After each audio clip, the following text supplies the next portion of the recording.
Welcome to Waking Up with AI, a podcast from Paul Weiss, featuring your hosts Katherine, Forrest, and Anna Gressel. The only update you need on AI policy, law, and governance starts now. Good morning, everyone, and welcome to another episode of Waking Up with AI, a Paul Weiss podcast. I'm Katherine Forrest, and I'm thrilled to be here with you. I know. Reunited at last, Katherine. Anna Gressel. Here she is, back from wherever she's been. I An know. undisclosed location. I know. We're both back from our exciting secret travels. Or not so secret for mine. They're like splashed all over social media, but it's super nice to be back together and talking about really an interesting topic today. Very, very interesting time right now in the world of technical developments. And in fact, there was one that occurred just before this episode. So we'll be talking a little bit about that. But we've been talking for a while on this podcast about changes on the horizon for how we interact with AI and what AI can do for us. And in some of our prior podcasts, we've talked about whether or not AI thinks. We've also talked about the concept of chain of thought and how that can actually improve the reasoning abilities of AI. We've talked about AI agents and which actions can be taken autonomously on a user's behalf. And we're going to combine some of those things today. Yeah, I think some of that horizon scanning is actually what we love doing the most, partially why we indulge ourselves with it on the podcast, because we both really, really enjoy it. And so today we'll be talking about some recent developments from, as Katherine mentioned, Anthropic, but also OpenAI, DeepMind, DeepSeek around... Did I mention the Anthropic one? You did mention it briefly. I said there was a tech development. Oh, did you not mention it was Anthropic? Well, spoiler. Okay, go for it. Yeah, spoiler. It was Anthropic, I think, just today. We haven't even had a chance to dig into what they've done today. This is how fast everything moves. You know, we're recording 1 minute and there's a development like 5 minutes before we get on. It's hard to have time, but we're going to be talking a little bit about these end-to-end reasoning models that have been released over the past months. And several of the top AI labs have started releasing AI agents. We've talked about that. Katherine, why don't we dig in a little bit into these end-to-end reasoning kind of chain of thought research models? Yeah. And so we've got one now by OpenAI, DeepMind, and DeepSeek. And then, of course, the one that you spilled the beans about just before we went on air for this, Anthropic has now released its own reasoning model. For many observers, it may have appeared that these two fairly novel capabilities of both reasoning and action taking, the reasoning, chain of thought, action-taking, agentic, were developing in their own sort of channels, right? And in their own ways. But common sense tells us, and just the velocity of change tells us, that things in this AI world tend to come together. And that when you put reasoning together with action, and you think about reasoning as an extension of action or action as allowing for additional reasoning, they come together. So AI researchers have been putting them together, and they have taken these two separate computer science problems, if you were, and they have now really worked on different ways to put end-to-end reasoning together with agentic AI capabilities for autonomous reasoning. Yeah, that's exactly right. I mean, we saw research that was really focused on reasoning about how to teach a model to improve its chain of thought. We've talked about this before, but that concept is basically the scratch pad. I mean, it's a literal scratch pad the model uses to take notes on to help reach an answer, and then scaling and improving that method. And that work had seemed kind of separate first from agentic AI research, which focused on how to architect an agent to do stuff you wanted it to do by simulating planning and memory, multimodal understanding, and tool use, all of which are incredibly important for agentic development. That's not to say that these two fields of end-to-end reasoning and agentic capabilities were really islands unto themselves, but it does mean that they presented distinct challenges to the AI research community.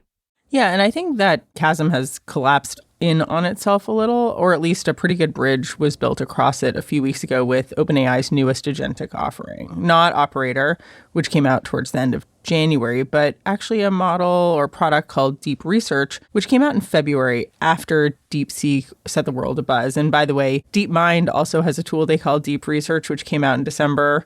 I don't think there's any relationship between the two of them. So let's all be careful about the number of deeps that we have in all these words. They sound similar, but they're a little bit different. Right. And Deep Research being used twice. But for the moment, let's really dig down into what is a phenomenal capability in OpenAI's Deep Research. And that you can get on your ChatGPT. And what you can do is, a lot of people are familiar with the free ChatGPT or the $19.99 version of ChatGPT. And we're going to talk a little bit about the pro version of ChatGPT, which is $200 a month. And the fact that that pro version now has a deep research capability. So deep research starts with reasoning as obviously an essential component of a deep research process. And what the technology allows you to do is now do academic quality research with effectively a ChatGPT model. Yeah, and it does that by combining two things: the capabilities of a large language model to interpret and connect material, and then a function that enables deep research on the web. So this is actually like going out and doing live research on the internet. And that's the central task shared between these tools. So that means that the system takes a question from the user, it finds sources relevant to the question by searching the web, and it synthesizes the information found across those sources into a research report. So the first step is providing a research query to Deep Research. And it's really designed to thrive with research queries, not one-offs like who won the Olympics last year. So it's more like questions I would actually give to an associate and ask for something back in a few hours or a few days. One thing that I want to say to the audience is that I signed up for this OpenAI deep research capability by upgrading my subscription. I happen to have the OpenAI $19.99 a month. I actually have several different models. I have Claude's, I've got a whole bunch of different models that I've used from time to time. I have an OpenAI, a ChatGPT one, and I upgraded it. And when we're talking about deep research and talking about, as Anna said, the creation of a potential report or research report, what we're talking about is the ability to enter a query, which I did. Just the query bar opened. It looks very much like just the ChatGPT query bar, although you push the button for deep research to sort of get it to do deep research, and you can pick your model.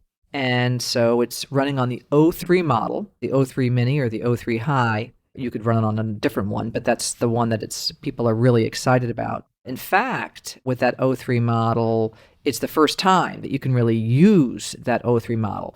And so you put the query in, and it helps you, first of all, refine the query. I put in my query, I'd like to have this a paper on emergent behaviors in AI models that have been observed over the last couple of years.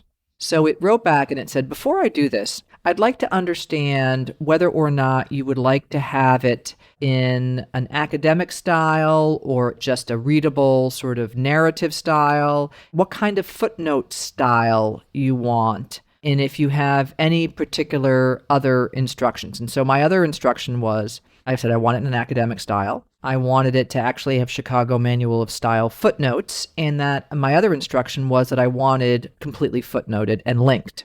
So it said, fine.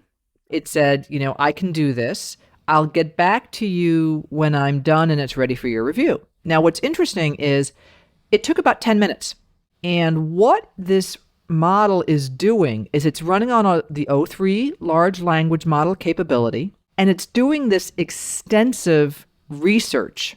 I don't know exactly what the corpus is, but it's the internet, and whether it's got additional pieces in there or not, I don't know exactly if they've added to it or not added to it. But then it came back with an extensive paper, about 10 pages long, single-spaced, that has an abstract, reads very much like an academic research paper, And it is incredibly well footnoted to archive articles that it read, to, let me get my iPad up here, to quantmagazine.org, hai.stanford.edu, lots of archive articles, lots of Quant Magazine. And so it came up with this incredibly in-depth article. And I think, pulling on one thread, which I think is really important, when ChatGPT and some of these other chatbots originally came out, actually the inability to iterate with questions was one of the big criticisms of those models, because they were really reliant on a prompt being perfect to get a perfect response. And you could say, actually, do it differently. Actually, I really meant this. Like, you could refine over time, and particularly as the context window got bigger with those models, that meant you could actually go back and forth and it would have memory for that. Remind our audience what a context window is, Anna. I mean, colloquially, I think the context window is just how much information it's able to process in answering a particular query. And so that can include past queries you have and like past back and forth kind of questions or answers. And so that context window, made it better at iterating with you, but it can never actually go back to you and say, I'm a little confused. Can you clarify? Or did you mean this by this term or that by that term? And that was a limiting factor in how good the outputs were. And that was something that I think a lot of people recognized, was the inability to be in a two-sided conversation with your chatbot did actually decrease some of the contextual appropriateness of the output, or the ability of the output to be really tailored to what you were actually looking for. So this seems like a pretty big game changer. The fact that it can come back and say, do you want these footnotes, but also, what did you mean by this? Or would you prefer for me to take this as an assumption or that as an assumption? I mean, there are very interesting questions back that I'm seeing in some of the demos about these tools that are almost like what a junior associate would ask when they got an assignment. Did you actually mean this, or should this be an assumption of the project? And that, I think, is completely fascinating. Yeah, it is really fascinating. And also, it's like having a research assistant for any academic topic that you want in your pocket. The major uses right now, according to some news articles on this, are technology research, medical research, and legal research. And by the way, I've not tried it for those areas. I was just doing the one that I did today. So I don't want to vouch for the level of hallucination, accuracy that this has. And of course, I'm sure every firm now has their own policies on whether or not certain tools can be used, and those have to always be kept in mind. But it's running on the O3 model, which is really or now Grok says it's also but it's certainly one of the top most powerful models really that we are even aware of right now. Now, one other thing I wanted to just say was that DeepMind, as we'd mentioned before, also has its deep research capability, and that is architected around Google's Gemini 1.5 Pro, which is a different model. So we've got the OpenAI ability to run it on the O3, and then you can also do the DeepMinds running on the Gemini 1.5 Pro. A chief research officer at OpenAI explained in a post that was recently on X, and I'm quoting here, that, quote, the important breakthrough in OpenAI's deep research is that the model is trained to take actions as part of its chain of thought. The problem with agents has always been that they can't take coherent action over long time spans. They get distracted and stop making progress. That's now fixed. End quote. So what we've got, and I know I'm going on, Anna, but you see I'm so excited about this. What we've got is the deep reasoning model now combined with that agentic, autonomous ability for a model to take actions on its own. Yeah, for folks who listened to our more recent agent episode, we've done a few. We talked about how the Anthropic upgraded Claude 3.5 Sonnet model got distracted and started looking at Yellowstone photos. And this is, in a way, what Katherine's saying is an ability to stay on task. And staying on task is really important for agents because it's important if they can actually take actions in the real world, that they take the actions you intended them to take. It's a pretty significant comment and particularly significant breakthrough on the agent side, or development on the agent side. I don't know if breakthrough is quite the right word. Well, I think based on what I saw, it was pretty extraordinary. One thing that I pay a lot of attention to are emergent behaviors and the research on emergent behaviors. Now, I've not looked at all the footnotes again, so I can't vouch for the level of accuracy or any hallucinations. But what I can tell you is that the information that was in the piece that I researched was extraordinarily, number one, well written. It was really, really well written, but also really well researched. So they're getting it from somewhere. So we're going to have to check out, and I will check out the accuracy of the model. And there are some differing viewpoints on the accuracy of the model, but the overall, if you look at the overall reviews, there are a number of people saying this is an absolute game changer. What you've got is, as I've said before, a research assistant in your pocket, which is extraordinary. Now you're paying for it, right? You're paying $200 a month, and you only get 100 of these research queries a month. So you gotta make sure you pick your research projects a little carefully, but it's a pretty powerful tool. Yeah, I think we're going to see it open up a ton of interesting use cases. And it's like, in many ways, at every advance we see in the AI space, we then see some of the promise realized on use cases that felt like they were almost there, but weren't quite there. So maybe we'll start seeing those jumps as well in the products on the market. And before we close out for the day, let's just mention that Perplexity has a version of deep research that also appears to be similar sort of reasoning model. And so there's going to be a lot happening in this area. Again, it's combining agentic with reasoning to allow this sort of iterative process and for the model to go out into research and to be able to bring you back a paper. And so it's doing a lot of independent work out there on the internet. So we'll be coming back to this, Anna. Oh, most certainly. Most certainly. All right. And so that's all we've got time for today. I'm Katherine Forrest. And I'm Anna Gressel. Like and subscribe if you're enjoying the podcast. Thanks for listening to Waking Up with AI. Be sure to subscribe in your favorite podcast app to stay up to date on the latest in AI policy, law, and governance. For more information on Paul Weiss, go to our website at www.paulweiss.com. This podcast is not intended to provide legal advice, and no legal or business decision should be based on its content. Past results are no guarantee of future outcomes.